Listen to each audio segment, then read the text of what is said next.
handcuffed on my own driveway, all for driving a Rolls-Royce. Day 1 in Crestview Heights, the HOA president lost it. This self-appointed queen filmed me like I was America's Most Wanted, called the cops claiming I'm a threat, then slapped a $700 fine on my car.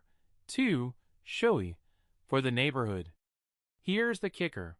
I busted my tail working 16-hour days to build my business from nothing, and now I'm treated like a criminal for daring to succeed. But she picked the wrong target. I don't cower from bullies. I crush them. What happened next flipped our entire suburb on its head. This is that insane story. When I rolled up to my new home in a pristine Rolls-Royce Phantom, I had zero clue I'd driven straight into a war zone disguised as suburbia. The chrome sparkled in the afternoon sun as I navigated the manicured streets of Crestview Heights, where every lawn was measured, every hedge sculpted. My success story wasn't supposed to end with handcuffs, but here we are. Let me tell you how it all began. The moment I parked, I felt dozens of laser stares slicing through the quiet. Neighbors popped out like prairie dogs, some pretending to water overtrimmed flower beds, others checking mailboxes for the third time that afternoon. Before I even grabbed my keys, Tina Reynolds, perfectly coiffed blonde, yoga pants, the whole stereotype, bounded over, plastering on a friendly grin. "Nice ride," she gushed, eyes shining. "You must be the new neighbor everyone's buzzing about. I'm Tina, 2 doors down." She leaned in, voice dropping conspiratorially. "Heads up, watch out for Barbara. She runs the HOA like her personal fiefdom and hates anything that stands out." I thanked her and chalked it up to suburban gossip. How wrong I was. That's when I saw Barbara Stanton, standing 50 feet away like a guard at Buckingham Palace. Even from a distance, you could feel her disdain radiating off her like heat waves on asphalt. Pen in hand, she scribbled furiously in a notebook, her eyes never. "That's Barbara," he whispered. "Used to be on the board until she staged a takeover fit for a banana republic. You see that red BMW in the Johnson's driveway?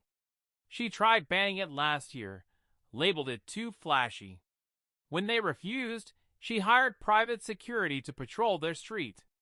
They moved out 3 months later." I took a deep breath and strode over, offering my hand and my brightest smile. "Hi, I'm Ethan Caldwell. Just moved in." Barbara stared at my palm like it was covered in lice, then zeroed in on my car. "That car is an eyesore," she snapped, voice cold enough to freeze water. "HOA rules ban attention-grabbing vehicles.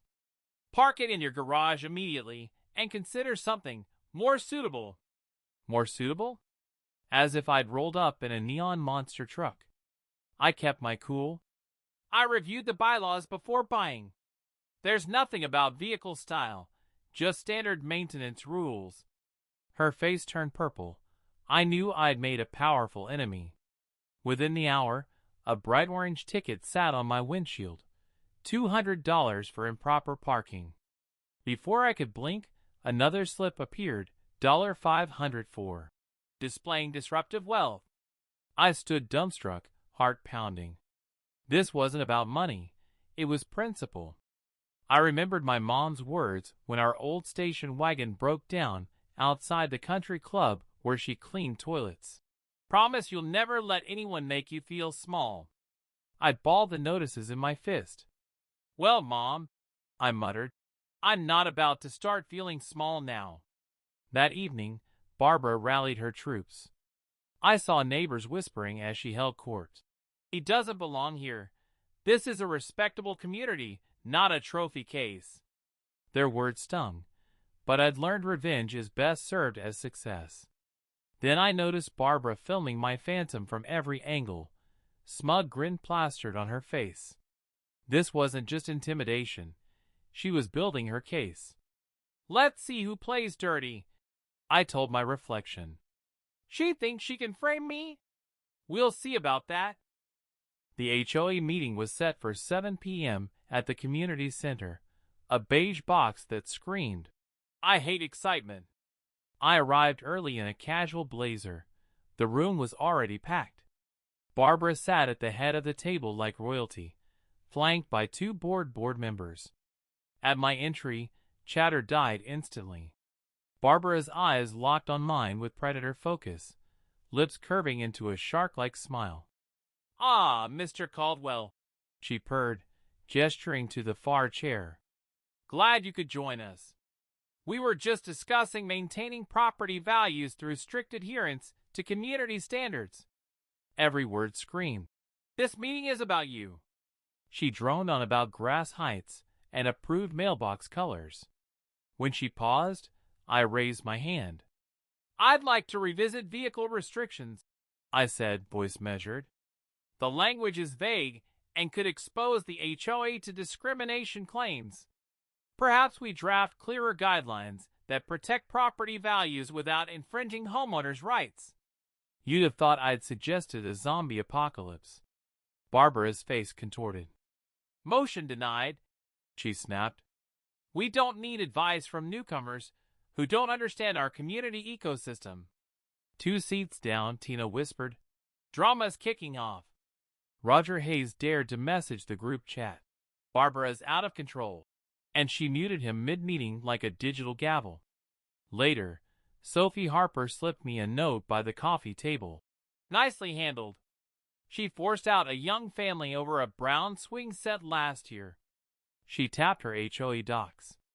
"If you need help, let me know." The emphasis on anything told me she'd seen plenty in those files. The next morning, my phone exploded with chat notifications. Someone posted a video of my Phantom tearing down the street at 60 miles per hour, nearly missing a stop sign, timestamped last night during the meeting. Comments called me a menace. Tina's "That's fake" reply disappeared minutes later. Barbara chimed in, "We can't risk our children's safety." I knew it was doctored. My dashcam proved the car never moved. It did catch someone skulking near my gate at 6:45 p.m., phone in hand. Rather than fight immediately, I decided to play the long game. I built my coffee empire by thinking 3 steps ahead, and now I knew Barbara had just shown me her playbook. The social fallout was brutal. Neighbors I'd smiled and now looked away. Someone left a note urging me to think of the kids. At the grocery store, I overheard whispered calls for a background check. But here's the thing about success. It's the ultimate comeback. I'm just getting started. They think I'm just some kid with money and a flashy ride. "How did someone that young afford that car?" someone whispered. "Barbara is looking into it. He must be involved in something shady." The accusation cut deeper than any fine. After every 16-hour grind building my business from the ground up, I was reduced to a stereotype by people who didn't even know my name. That evening, I found Officer Ryan Bennett's card taped to my door. He wanted to talk about a traffic incident. When he arrived, he looked exasperated. "Let me guess, Barbara Stanton again," he sighed. "Third bogus complaint this month." I handed over my dashcam footage. He watched it twice. My Phantom never moved and shook his head. "Last week she called in an illegal business tip because a delivery truck visited your house twice." He ran my license. Everything checked out. As he left, I caught Barbara on her porch, frowning. She clutched a designer purse that probably cost more than most mortgages. Interesting for a retired bank manager on a pension. The next morning, a note was plastered to my windshield in block letters. "Get out or else. This neighborhood doesn't want your kind here. Move your DRUG dealer car and vanish within a week. Your kind," I muttered as Barbara watched me from her steps, smirking. "Not quite." I needed intel fast. Harold Baxter became my lifeline. I found him at dawn, printing his roses with dew on every petal. He set down his shears with a knowing grin. "You're either brave or foolish standing up to Barbara," he said. "You don't seem foolish." Over coffee on his back porch, Harold laid out her playbook. Elected 3 years ago as a community restorer, she rewrote bylaws within 6 months to grant herself unilateral fine power. When I objected, she brandished a petition, half the neighborhood signatures calling for my eviction. Funny thing, Harold scoffed. Most swore later they never signed.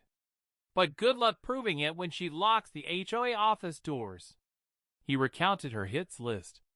The Martinez family fined $500 for planting common petunias.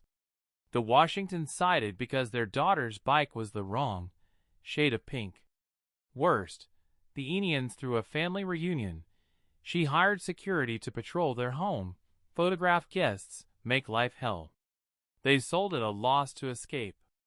As Harold spoke, I spotted Sophie Harper slipping into the HOA office through a side entrance clutching papers. Definitely not blueprints for interior design. Something was brewing. That night, the vandalism began. My custom ceramic planters lay shattered, soil and bloom strewn across the driveway. Across my fence, in 3-foot orange letters, "Get out." My security camera caught a masked figure moving with a familiar limp, someone who knew the blind spots around my gate. It was Intimidation 2.0. Bureaucratic warfare had escalated to outright threat.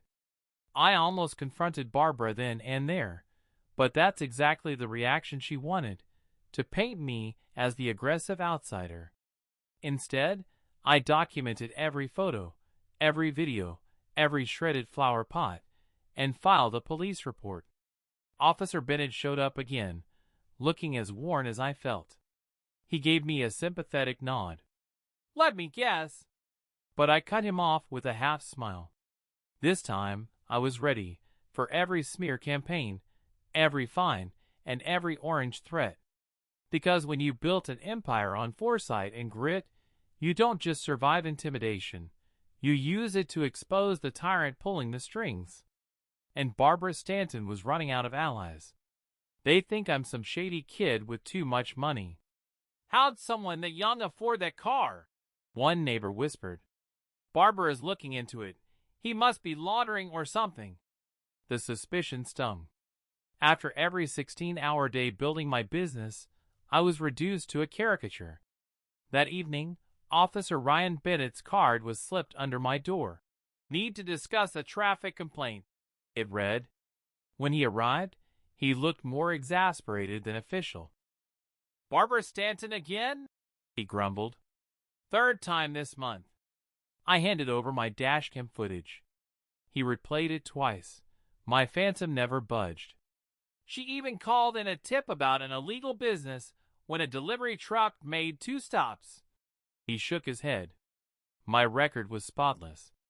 As he left, I saw Barbara on her porch, her designer purse gleaming like a trophy in her arms, curious for a retired bank manager on a fixed income. The next dawn, a scrawled note was taped to my windshield in bland block letters. Get out or else. Your DRUG dealer. Car isn't welcome here. Leave within 7 days.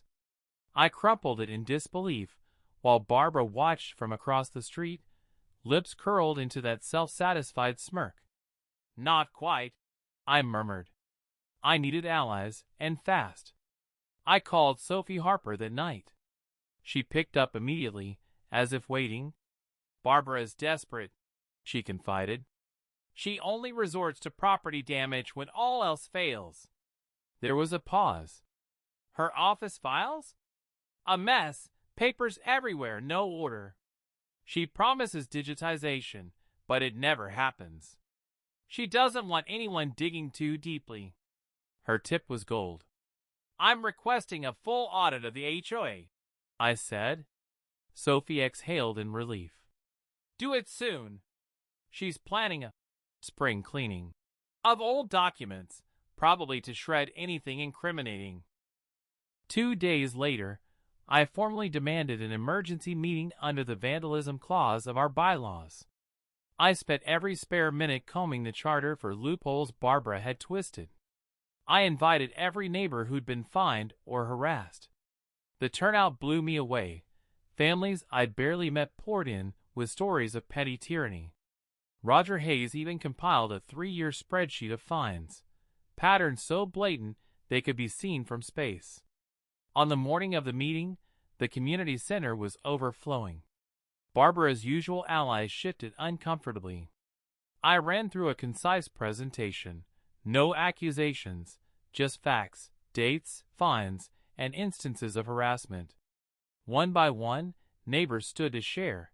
The Thompsons banned garden gnome. The Patels outlawed doormat. The Johnsons confiscated wind chimes. Each tale trivial alone, but together they painted a chilling portrait of unchecked power. Barbara's face drained of color as Roger called for a forensic audit. She slammed her gavel so hard the table trembled. "This is a witch hunt," she screeched. When I asked about the vandalism, she leaned forward, eyes blazing, and hissed, "Maybe if you learned to fit in instead of flaunting wealth, you wouldn't have problems. But don't worry, Mr. Caldwell, I'll ruin you." Gasps rippled through the room. Sophie discreetly filmed every moment. Evidence was stacking up, but Barbara wasn't finished. 2 days later, certified mail arrived. A bogus legal threat demanding $10,000 in damages for slander. The firm didn't exist. I laughed aloud. Mail fraud was a federal offense. Barbara's desperation showed. That morning, she flooded the neighborhood chat with proclamations in all caps. "I run this place," followed by venomous diatribes about protecting property values. All the while, Tina Reynolds live-streamed the meltdown, narrating like a war correspondent until Barbara deleted every comment. I watched from my window, my Phantom parked prominently outside her line of sight, bait gleaming like a silent dare. I'd taken Bennett's advice and installed hidden cameras covering every angle. Sure enough, on the third night at 2:15 a.m., the cameras caught movement. A figure circled my Rolls-Royce, produced a knife, and methodically slashed all 4 tires. The culprit's face was obscured, but the limp was unmistakable. The same slight favor of the left leg I'd glimpsed in Barbara's gait. Suddenly, all the circumstantial clues snapped into focus.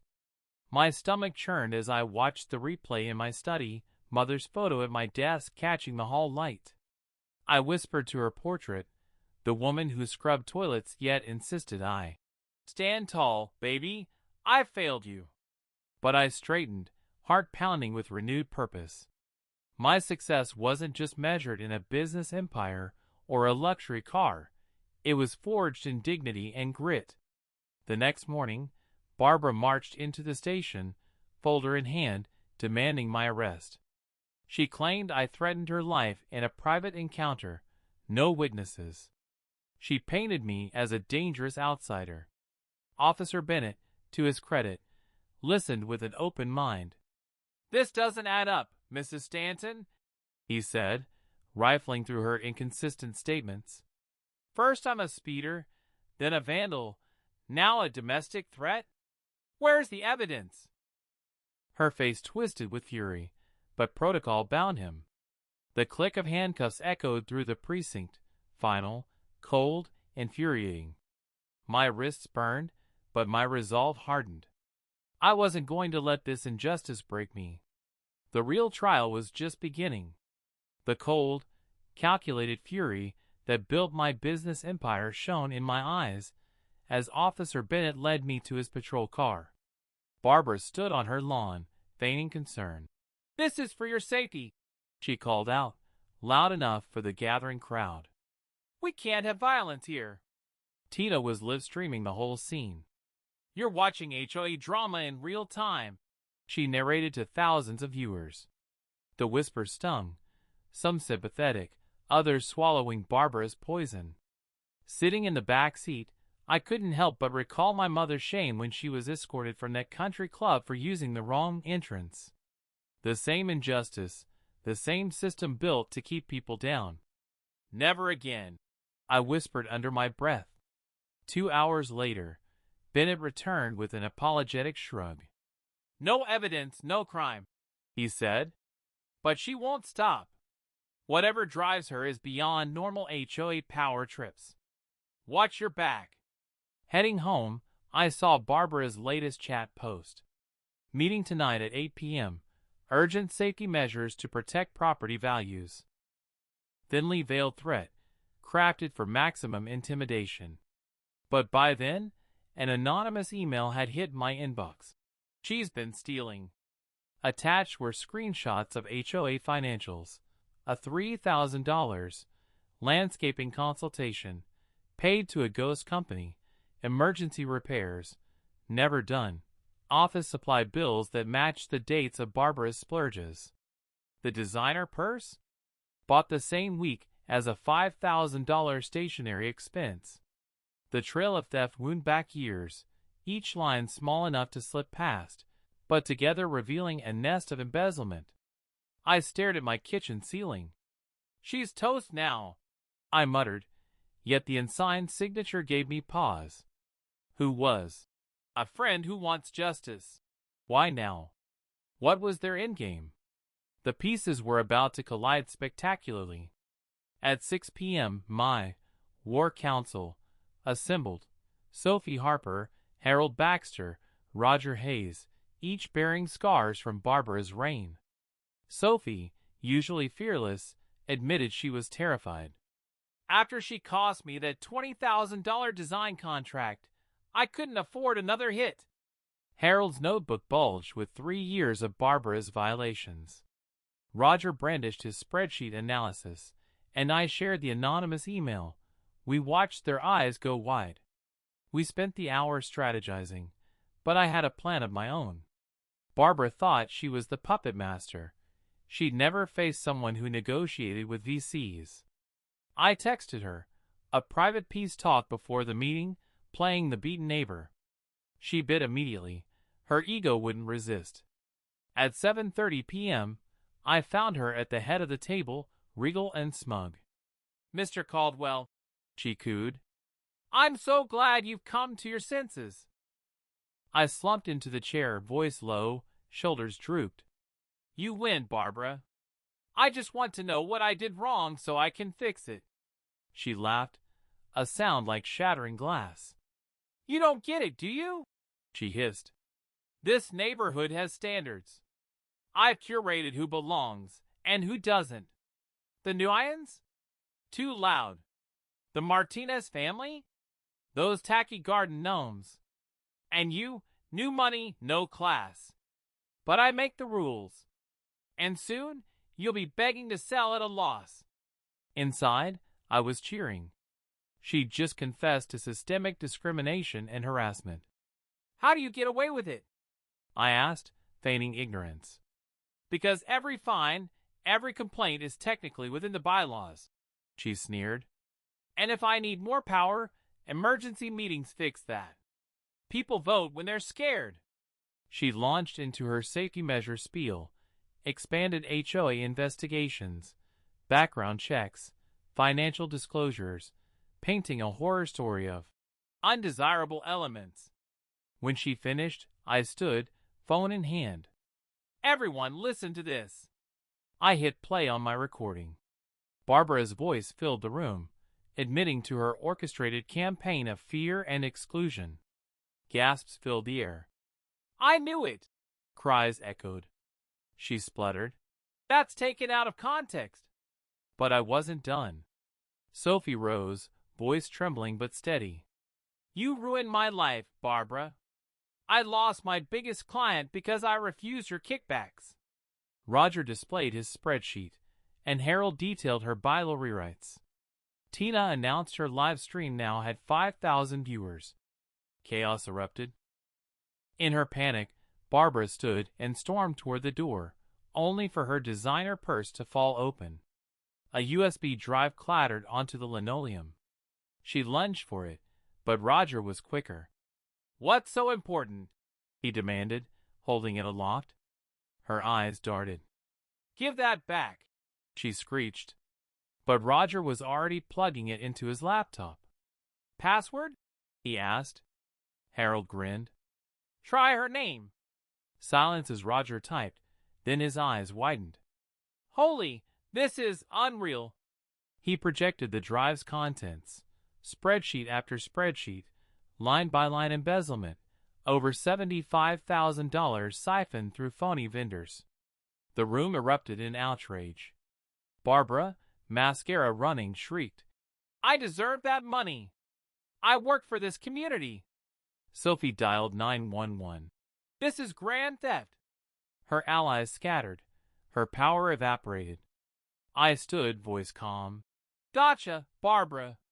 Moments later, Officer Bennett reappeared with 2 colleagues, cuffing Barbara and securing the USB as evidence. In 20 years, he shook his head. I've never seen someone document their own crimes so thoroughly. He read aloud entries like, Spa day, stress from Martinez complaint, and new purse, compensation for board meeting. I emailed him copies and tipped off a local news friend. By morning, Barbara Stanton would be infamous. Tina's live stream went viral. Reporters swarmed the community center. Later, Sophie found me outside, trembling. There's something I need to tell you, she said quietly. The anonymous email? It was me. My mind raced. You? She nodded, tears in her eyes. After you moved in, I knew I couldn't expose her alone. But the more I saw, the worse it got. I was terrified. I watched her, heart swelling. You planned this all along? Not at first, she admitted. I just wanted to unseat her. But with your arrival and that Rolls-Royce, she showed her true colors. I knew if anyone could take her down, it was you. I placed a hand on her shoulder. Thank you for everything. Together, we watched sirens light the night sky. Barbara Stanton's reign was over, and Crestview Heights finally had a champion who wouldn't back down. Barbara had engineered a culture of fear that kept everyone silent, nursing their grievances in isolation. You were brave to do what you did, I told Sophie later. Without your evidence, she might have gotten away with it. Sophie laughed, relief and disbelief colliding in her voice, and then, shockingly, accusation. You betrayed me at the meeting, she screamed, eyes wild. For a heart-stopping moment, I thought she guessed my secret. But no, she was too focused on Barbara's theatrics to notice the unassuming interior designer who'd quietly gathered the proof. Back inside the community center, the neighbors stood in stunned silence. Barbara's arrest had left a power vacuum. Half the room alternated between cheers and uncertainty. Harold Baxter, with his years on the board, stepped forward naturally. We need to elect new members and audit every document she touched. A murmur ran through the crowd as Roger Hayes, lurking in the corner with that inscrutable smile, raised his coffee in a silent toast. Even amid victory, something about his satisfaction hinted at a deeper game. Tina burst in, phone in hand. Streams at 50,000 viewers, she announced breathlessly. You're famous, Ethan, the guy who took down the HOA Karen from hell. I laughed at the absurdity. A week ago, I was just moving in. Now I was a social media hero. But the surprises kept coming. As the new evidence rolled in, we discovered Barbara's crimes went far beyond petty fines. She'd taken bribes from contractors to become approved vendors, forcing neighbors into overpriced services, landscaping, security patrols, even mailbox painting. Each company funneled 30% of its profits back to her. Harold shook his head in disgust. This mess never ends. Yet between the shock and outrage, a sense of catharsis filled the room. Neighbors who'd suffered in silence finally spoke freely. The Thompsons nearly divorced over intimidation. The Patels had packed to leave this very week. Even Roger admitted he'd been fined $5,000 for unauthorized grass that had been there before he bought the house. As Barbara was led away in handcuffs, she screamed accusations of impending collapse. You'll regret this. Property values will plummet without me. Her words echoed hollowly against the walls of a community reborn. I quietly raised my phone and snapped a photo, not in triumph, but to remember that justice had prevailed. Officer Bennett paused at the door. "You did good, Ethan," he said quietly. "Most people would have just moved away." I thought of my mother, humiliated by a system built to keep her down. "I don't like bullies," I replied. Outside, Sophie flanked me on one side and Harold on the other, as we watched Barbara's darkened house, a monument to unchecked power, fade into the night. "What now?" I asked, not with arrogance, but relief that the handcuffs of fear had shifted onto the right wrists. Over the next days, Crestview Heights transformed. I'd reluctantly accepted the role of HOA president, determined to set things right. First order of business: shred every ridiculous rule Barbara imposed. The 70-page tome of micromanagement was slashed to 10 sensible pages. Maintain your property, respect your neighbors, and life here can be good. At our reformed HOA meeting, the applause was thunderous. Smiles had long been absent in these halls. Harold agreed to serve as vice president, lending his seasoned wisdom without an ounce of power lust. Together, we uncovered even more of Barbara's clipped files, photos, personal data, old violation reports, a dossier on every homeowner. We organized a bonfire that weekend, residents toasting marshmallows over the flames as we literally burned the remnants of her surveillance state. Tina, ever the event planner, turned it into a block party. "We need to celebrate our freedom," she declared, and invitations flew over social media. For the first time, strangers coordinated potluck dishes, lone lawn games, and invited guests of honor, the very families Barbara had driven away. Mrs. Gwynn tearfully admitted she feared she'd moved too soon. I assured her she'd always have a home here. The Thompsons unveiled their once-banned garden gnome on a pedestal labeled Freedom Gnome. The Patels mounted their outlawed doormat in the community center like a trophy. Even Roger emerged from his solitude bearing his grandmother's secret recipe potato salad. The gathering felt less like an HOA event and more like a real neighborhood, something I hadn't dared hope for. Sophie, heralded as a hero, saw her design business rebound overnight. Her biggest client apologized for folding under Barbara's threats and brought her on for a major renovation, proof that community solidarity can heal personal wounds. Then came the sweetest twist. Every legitimate contractor liberated by Barbara's fall offered discounted services to victims. Free repairs, renovations, even repainting, worth thousands of dollars in collective restitution. It was poetic justice. A county-wide petition to bar Barbara from any future HOA role gathered over 500 signatures in 3 days. Harold noted she'd likely face 3 to 5 years in prison after her preliminary hearing. Her reign ended not with a bang but with papers stamped, signatures, and a community's unified voice. Standing in my driveway late that night, I thought of my mother's mantra. "They can't take your dignity." Tonight, dignity had been restored, not by fleeing, but by standing firm and banding together. I looked up at the stars above Crestview Heights, feeling as though a garden had burst into bloom after a long winter. "Who's next?" I whispered into the quiet, smiling. Justice had been served, and this community, once bound by fear, had finally found its voice. The real work begins now, but for the first time, I believe in our collective strength. The lawyer argued it was a misunderstanding, but it's hard to misinterpret $75,000 in stolen HOA funds neatly logged in Barbara's own spreadsheets. The judge reportedly laughed when Barbara claimed it was informal compensation for her tireless service. But the real humiliation came when her house hit the market. A "for sale" sign went up overnight, and neighbors lined up for selfies in front of it. Tina's viral post captioned it perfectly. "The Wicked Witch is dead." I refused to join the mockery. Victory doesn't need cruelty.